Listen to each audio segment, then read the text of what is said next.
Kenny has the best three-point jumper I've ever seen. I did have. I haven't used that shot in quite some time, but I was a hell of a basketball shooter. I wasn't the best ball handler. Any jokes and you'll be off of here. But I certainly loved playing basketball and was one hell of a three-point shooter. Rowdy Ron, another one of my old-time friends. OVW wouldn't even help me buy a bag of M&M when I needed them. Probably not. Probably, I didn't know you needed a bag of M&Ms, or I would have helped. But Rowdy Ron used to be on the show. He played my attorney, Thurston Throckmorton, on the old OVW shows, and Ron and I have been friends for a long time. Wicks or Bear Nose? Bear Nose.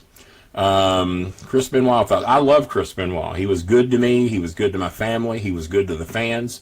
He would stay over after Six Flags shows and sign autographs to people that had driven down from Canada to meet him. Hell of a fucking guy. And the guy who went out the way he did, I didn't know that guy. As a matter of fact, he had called Idle Stevens the day that happened and had planned on being in Louisville to work with the guys and said to tell the boys, look forward to seeing them and we'll have some fun tomorrow.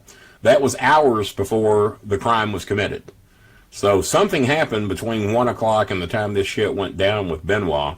But I never met that Benoit. He was a class act to me, man.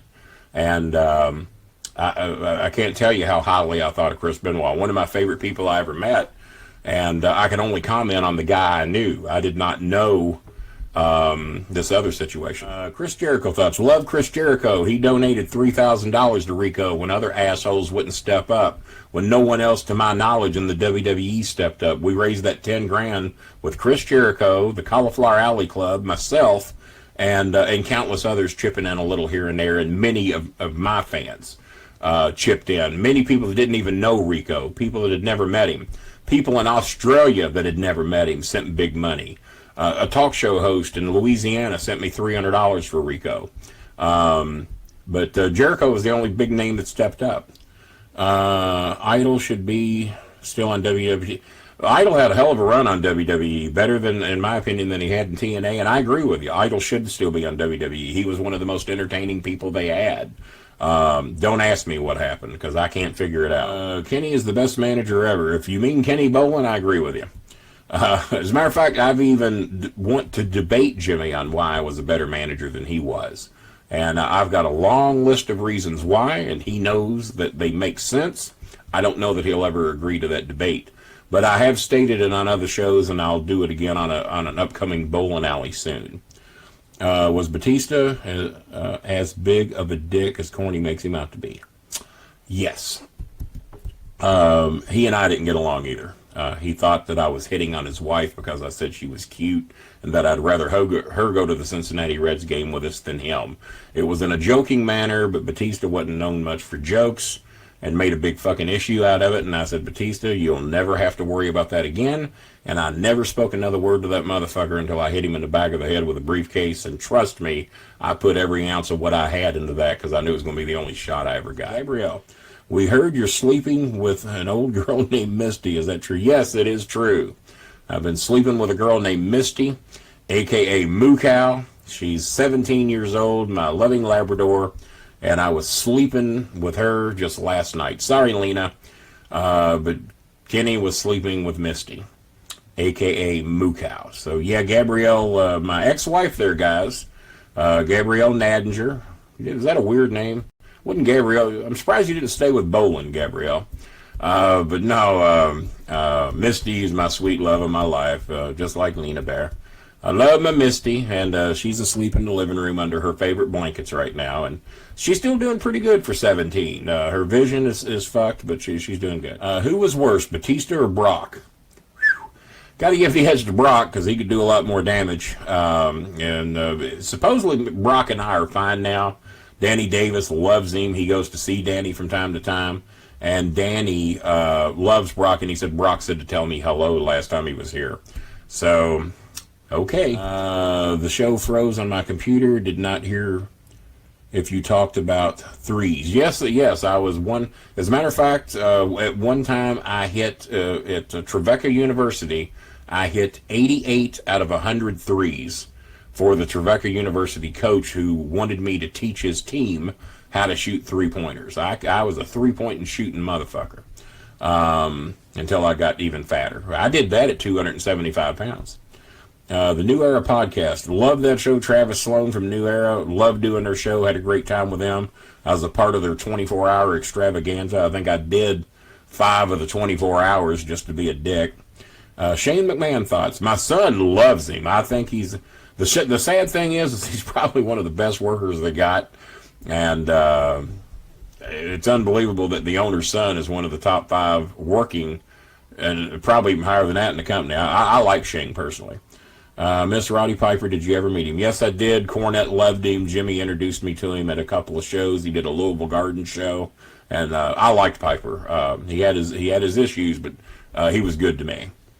Whatever happened to Seven and Tyson? Who knows? And I didn't really have a lot of use for either one. Right? Anybody you don't get a chance to meet that you wished you could have? Well, I got to work with Bobby Heenan. God damn, that was so much fun. You talk about fun guy to work with. And that's on my 6-hour DVD as well. That was probably one of the biggest thrills I had, even bigger than Undertaker and Stone Cold. When was the last time you saw your friend Huey Lewis look like? 97, when he packed up and moved away, unannounced. And he had some issues he was running from. And I haven't seen him since. I love the Honky Tonk Man. Thank you, Andrew. Glad you brought him up. I love Honky Tonk. Honky Tonk Man said Kenny Bolin may not have invented podcasts, but he perfected them. And that was one of the biggest compliments I ever got. And he had me co-host his show 2 or 3 times when he couldn't do it. And I was so shocked that his producer called me and asked me if I'd co-host for the Honky Tonk Man. I said, well, goddamn, Honky's connected with everybody. He's the longest reigning Intercontinental Champion. He's a WWE, I guess he's in the Hall of Fame. And so why is he asking me? He says, Honky Tonk feels that you are the best podcast host of all of them that are out there. And I said, well, that's a hell of a goddamn compliment. And I agree with him. So I did his shows, and I love Honky Tonk Man. Do you think John Cena will break Ric Flair's record? Yes. It's destined to happen unless Cena ties him and does not want to break his record. And that's how I would be if I were approaching breaking a Jerry Lawler record or something like that. I wouldn't want to break it. Best king in wrestling, not including yourself. Well, Jerry the King Lawler. Shit, that's not even a question. Best advice you ever received. Remember where you come from. Make eye contact with your fans. Never sign an autograph and not make eye contact with them. Be good to your fans. They'll be good. And guys, you got to remember, I was a heel my entire career. And but I knew when the show was on and I knew when the show was off. If the show's on, you got to go along with what I'm doing, or else you're disrespecting what I'm doing. You're interrupting my play. It's like going to a play and acting like you're a part of the show. But if I meet you out at Walmart or you run into me at a restaurant, if you treat me with respect, you get respect. If you want to be a dick with me and think the show's still going, then we can go there too. You will get what you give me. You give me respect, you get respect. You give me shit, you'll get shit. And I've always lived by that, and it seems to have worked out pretty good for me. One story about Flash Flannigan real quick. I used to come out, they labeled me the KWO. Some college kids from the University of Kentucky called us the Kenny's World Order. And they all had KWO shirts, and they looked professionally made. So I adopted that, and we started coming out to NWO music, and because I didn't give a shit. So when we head to the ring, I'm managing Flash, we're coming out to NWO music, and Flash leans down to me and says, Kenny, I've never felt like a bigger mark. And he busted me up right in front of the crowd. I'm laughing my ass off at Flash from what he had told me. And we also pretended that Flash had been on the Oprah Winfrey show, and that Oprah had stolen Flash's lightweight championship belt, or whatever belt it was he was battling for then. So we blamed Oprah for stealing or losing his belts. And he told me that he felt like a big mark because I came out to the NWO music. And then not long after that, we got a cease and desist, apparently from Eric Bischoff. So Ian Rotten said, and that's another name you'll never hear me say on here again. But those are my Flash kind of music. Does WWE Hall of Fame mention he listened to? 70s disco. 70s disco, some 80s, a little bit of 90s. But if it's 70s disco, if it's Casey and the Sunshine Band, Earth, Wind, and Fire, Tears for Fears, I freaking love. My dream is to meet Roland Orbison, the lead singer of Tears for Fears. I love their music. And I love Macklemore. Like DNC's Cake by the Ocean, even though it's really the only song they have I like. I like it so well that it's one of my very, very favorite songs of all time, Cake by the Ocean.